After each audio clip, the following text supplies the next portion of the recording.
Mheshimiwa Kassim Majaliwa, Mbunge, Waziri Mkuu wa Jamhuri ya Muungano wa Tanzania, Mheshimiwa Profesa Palamagamba John Aidan Mwaluko Kabudi, Mbunge, Waziri wa Habari, Utamaduni, Sanaa na Michezo, Mheshimiwa Tabia Maulid Mwita, Mbunge, Waziri wa Habari, Vijana, Utamaduni na Michezo wa Zanzibar, kwa niaba ya Mkuu wa Mkoa wa Dar es Salaam, ndugu yangu Mkuu wa Wilaya ya Ilala Edward Jonas Mpogolo, ndugu Gerson Msigwa, Katibu Mkuu wa Wizara ya Habari, Utamaduni, Sanaa na Michezo.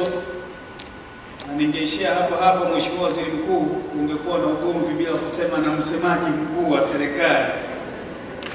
Ndugu Metusela Mstonda, Katibu Mkuu, Naibu Katibu Mkuu wa Wizara ya Habari, Utamaduni, Sanaa na Michezo, ndugu makatibu tawala wa mikoa mliopo, wakurugenzi wa wizara, wakurugenzi watendaji wa majiji, manispaa na halmashauri, wakuu wa taasisi, maafisa utamaduni na maafisa maendeleo ya michezo wa mikoa na wilaya mliopo hapa, watumishi mbalimbali wa wizara, wageni waalikwa, waandishi wa habari, mabibi na mabwana, Jamhuri ya Muungano wa Tanzania, Jamhuri ya Muungano wa Tanzania, utamaduni safi, michezo hoye, nione mikono, punga mikono, punga mikono, punga mikono, namna hiyo.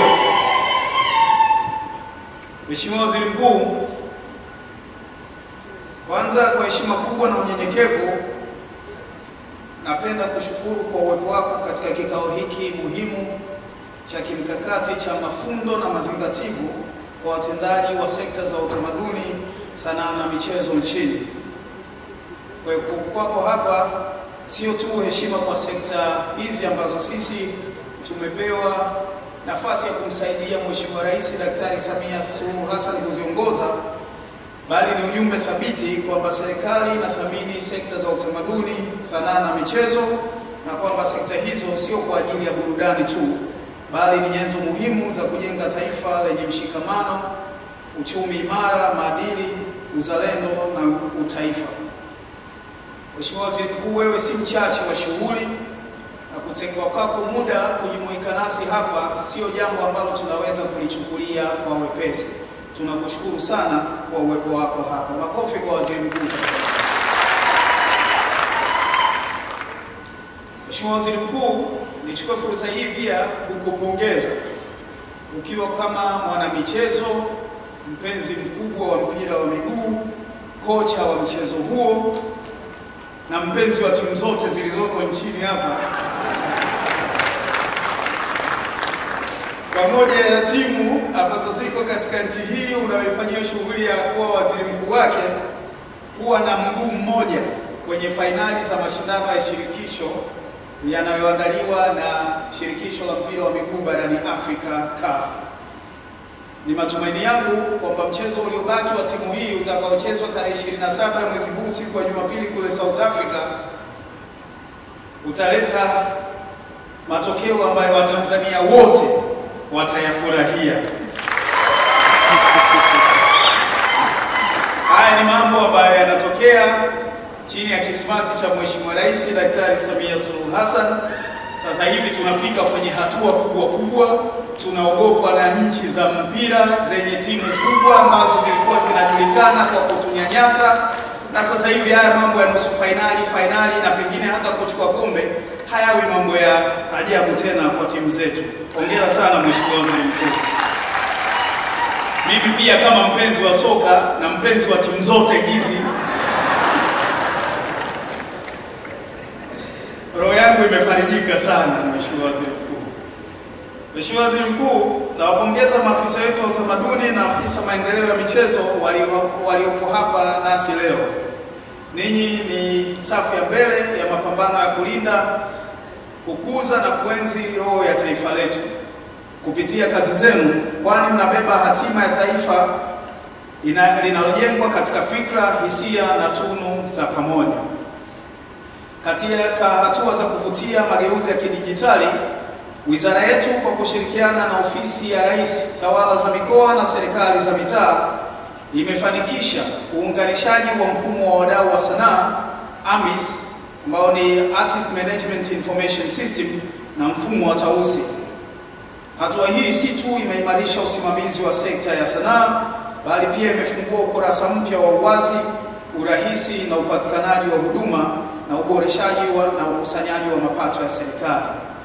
Kuanzia tarehe 26 ya Februari 2025, mifumo hii miwili inafanya kazi kwa pamoja, na sasa wadau katika maeneo 15 ya kibiashara ikijumuisha studio za muziki, picha, video, huduma za burudani na ubunifu wanaweza kupata vibali kwa njia ya moja kwa moja na haraka na ya wazi zaidi. Matokeo chanya, Mheshimiwa Waziri Mkuu, yameanza kuonekana kwa kiasi kikubwa. Mapato ya Baraza la Sanaa la Taifa yameongezeka kwa 200%. Aidha, leseni zinapatikana kwa kutumia ankara moja na taarifa za wadau zinavutwa moja kwa moja kutoka mifumo ya kitaifa kama NIDA, TRA na BRELA, jambo linaloleta uhakika na uwajibikaji. Ikumbukwe Mheshimiwa Waziri Mkuu, hili lilikuwa agizo la moja kwa moja la Mheshimiwa Rais Daktari Samia Suluhu Hassan la sisi wasaidizi wake katika wizara mbalimbali na idara za serikali kuhakikisha mifumo inasomana. Huu ni utekelezaji ambao sisi tumeanza kufanyia kazi. Vile vile, maafisa wa utamaduni katika ngazi za halmashauri sasa wanaweza kufuatilia makusanyo ya maeneo yao kupitia mfumo wa GFS Code, hatua inayowezesha usimamizi bora na uwazi wa kifedha. Hii ni mifano halisi ya namna teknolojia ya kisasa inavyoweza kuleta mageuzi katika utawala na usimamizi wa sekta za ubunifu nchini. Mheshimiwa Waziri Mkuu, katika dunia ya leo inayokumbwa na changamoto nyingi za kimaadili na kupotea kwa utambulisho wa kitaifa, wizara imezindua kampeni ya uzalendo na utaifa kwa lengo mahususi la kurejesha fahari ya kuwa Mtanzania na kujenga kizazi kinachojitambua, kinachothamini amani, mshikamano na utu wa taifa letu. Kupitia kampeni hii tunawahamasisha wananchi wenzetu kuhusiana na maadili mema na uzalendo kwa taifa letu. Tunasisitiza uwajibikaji wa kila mwananchi katika kulinda amani, umoja na mshikamano wa kitaifa.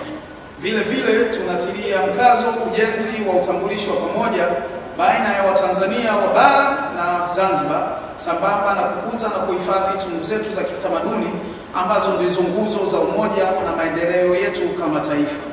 Kwa kutambua kwamba vijana ndio nguzo kuu ya taifa la leo na kesho, kampeni hii imeelekezwa zaidi kwao, kwa sababu bila msingi thabiti wa maadili, uzalendo, uwajibikaji na utambulisho wa kitaifa, hatuwezi kujenga taifa lenye maendeleo endelevu na